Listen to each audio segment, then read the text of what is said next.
ہم نے prime minister سے ملاقات کی ہے۔ سب سے پہلے تو ہم نے غزہ کی موجودہ صورتحال پر حکومت پاکستان کو متوجہ بھی کیا ہے کہ جو رول پاکستان کا بنتا ہے اس کو ادا کرنے کی ضرورت ہے۔ گزشتہ کئی دہائیوں سے یہ سلسلہ چل پڑا ہے کہ لوگ کہتے ہیں کہ پاکستان کے معاشی حالات خراب ہیں، لہٰذا ہم وہ رول ادا نہ کریں۔ ہم یہ سمجھتے ہیں کہ یہ ساری چیزیں بھی اس لیے خراب ہیں کہ ہم لیڈنگ رول ادا نہیں کرتے۔ اس وقت جو مسئلہ پوری دنیا کا مسئلہ ہے اور برننگ ایشو ہے، انسانیت کے اوپر حملے ہو رہے ہیں، فلسطینیوں کی نسل کشی ہو رہی ہے، اور نہ صرف اسرائیل پوری طرح سے عیاں ہو کر سامنے آ گیا ہے بلکہ اس کا سرپرست امریکہ اور پورا ویسٹ، وہ اپنی پوری نقابیں ان کے چہروں سے ہٹ گئی ہیں اور واضح ہو گیا ہے کہ ان کو نہ انسانیت سے کوئی ہمدردی ہے، نہ وہ کوئی اخلاقی اقدار رکھتے ہیں، بلکہ اس بڑے قتل عام پر بھی ٹرمپ اپنی گود میں بٹھا کر نیتن یاہو کو، پوری دنیا کو یہی پیغام دیتا ہے کہ ہم اسرائیل کے ساتھ کھڑے ہوئے ہیں۔ لہٰذا ایسے موقع پر پاکستان کو اور اس کی حکومت کو صرف موقف کی سطح تک بات نہیں کرنی ہوگی بلکہ وہ رول ادا کرنا ہوگا جو واقعی پاکستان کے شایان نشان ہے۔ ہم نے تجویز کیا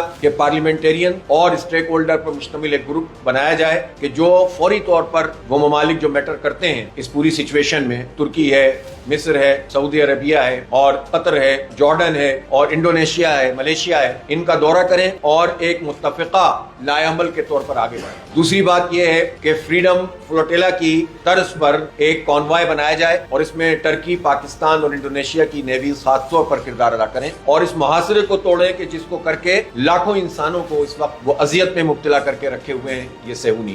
ہم نے حکومت پاکستان کو متوجہ کیا ہے کہ اس میں آگے بڑھ کر اپنا رول ادا کریں، لیکن معاملہ صرف اتنا سا نہیں رہ گیا کہ ہم چند اقدامات کر کے اپنا نام لکھوا دیں کہ ہم بھی کچھ کر رہے ہیں۔ ہمیں آگے بڑھنا پڑے گا ورنہ تاریخ ہمیں یاد رکھے گی کہ ہم مجرموں کی زد میں کھڑے ہو جائیں گے کہیں جا کر، اور ہم قیامت کے دن اللہ تعالیٰ کو، رسول اللہ صلی اللہ علیہ وسلم کو کیا جواب دے سکیں گے۔ ہم اس موقع پر حکومت سے یہ بھی مطالبہ کرتے ہیں کہ وہ صحافی جنہوں نے وزٹ کیا ہے اور ان کے نام آئے ہیں ان کے خلاف انکوائری بھی کی جائے اور ان کو فکس بھی کیا جائے۔ کیسے ممکن ہے کہ پاکستان سے کوئی جائے اور جا کر آ جائے جبکہ پاکستان کا پاسپورٹ ہی اس بات کی اجازت نہیں دیتا کہ وہ اسرائیل کوئی جا سکتا ہے۔ ہم اس موقع پر اس کو بھی واضح کر دینا چاہتے ہیں کہ یہ پاکستان کی اسٹیٹ پالیسی ہے کہ ہم کبھی بھی اسرائیل کو تسلیم نہیں کریں گے۔ اس کی طرف بڑھنے والا ہر قدم توڑ دیا جائے گا انشاءاللہ، ہر ہاتھ توڑ دیا جائے گا، اور کوئی یہ تصور بھی نہ کرے کہ اس کی طرف کوئی پیش قدمی کرے گا۔ پوری دنیا بھی اگر تسلیم کر لے گی تو پاکستان نہیں کرے گا انشاءاللہ۔ اس لیے پاکستان ایک نظریاتی مملکت ہے، پاکستان کسی قیمت پر بنا ہے، کسی نظریے پر بنا ہے۔ پھر اس کے بعد ہم نے جو بجلی کی قیمتوں میں کمی کی گئی ہے اس پر بات کی، اور یہ ٹھیک ہے، ہم نے اس کو ویلکم کیا ہے، خیر مقدم کیا ہے، جو 7 روپے 41 پیسے کمی ہے، لیکن ہم نے پرائم منسٹر سے بہت واضح طور پر یہ بات کہی ہے کہ بنیادی ٹیرف میں کمی ہونی چاہیے، جس کو انہوں نے سیکنڈ کیا کہ ہاں ٹھیک ہے۔ پھر ہم نے ان سے یہ بھی کہا کہ یہ کمی بالکل ابتدائی ہے اور مزید بہت گنجائش موجود ہے، اتنی آئی پی پیز ہیں، ان سب سے نیگوشیٹ کریں اور اس کا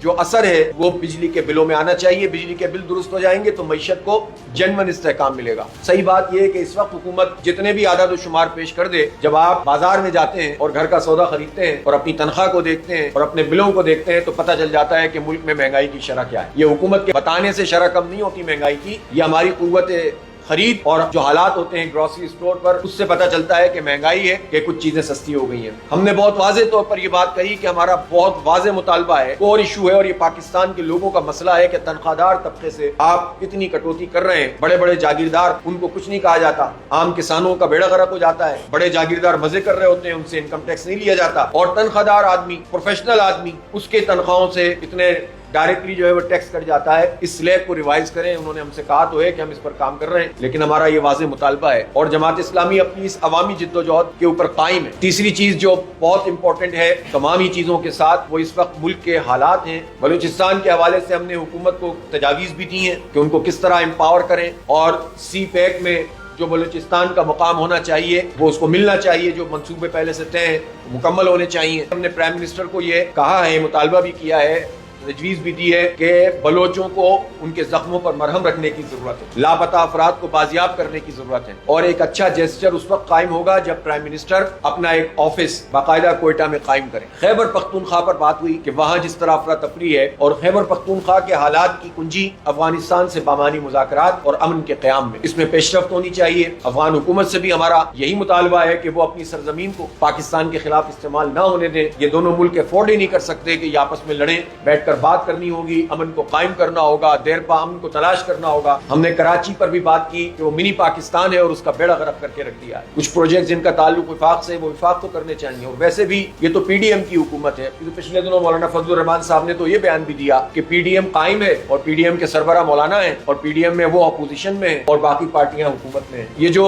چولستان والا معاملہ ہے اور نہروں والا معاملہ ہے, اس پر بھی ہم نے بات کی. اس پر تمام اسٹیک ہولڈرز کو اعتماد میں لے کر فیصلہ کرنا چاہیے. یہ یقینی بنانا چاہیے کہ تمام لوگوں کا اعتماد حاصل ہو, اور کسی نئی جگہ کو بسانا کسی پرانی آباد جگہ کو بے آباد کرنے کی قیمت پر یہ درست نہیں ہے. لہٰذا اس کو ریوزٹ کیجئے اور سی سی آئی کی میٹنگ کیجئے, کونسل آف کامن انٹرسٹ کی میٹنگ کیجئے. یہ کون اس مسئلے کو ایڈریس کرے گا؟ اس مسئلے کو ایڈریس حکومت کو ہی کرنا ہوتا ہے. لہٰذا کوئی بھی ایسی چیز جو اتفاق رائے کو ختم کرے, تعصبات کو بڑھائے, وہ تو ملک کی یکجہتی کے لیے بھی بہت خطرناک ہے. تو یہ وفاق کی ذمہ داری ہے کہ ایسی چیزوں سے باز رہیں, اور کنسنسس ڈیولپ ہوتا ہے تو چیز کو آگے بڑھایا جائے, ورنہ نہیں بڑھائے. ہم یہ واضح کرنا چاہتے ہیں کہ ہم میٹنگ بھی کرتے ہیں, ایگریمنٹ بھی کرتے ہیں, اس کا تعاقب بھی کرتے ہیں, اس کا فالو اپ بھی کرتے ہیں, چیزیں منواتے بھی ہیں, لیکن ہم اپنے جمہوری آئینی حق سے دستبردار نہیں ہوتے. اس لیے ہم احتجاج اور دھرنے, یہ جتنی چیزیں بھی ہیں, یہ ہمارا آئینی حق ہے, یہ پاکستان کے عوام کا حق ہے. اور اگر حکومت نے آگے چل کر بھی کوئی لیت و لال سے کام لیا تو ہم یہ سب استعمال کریں گے.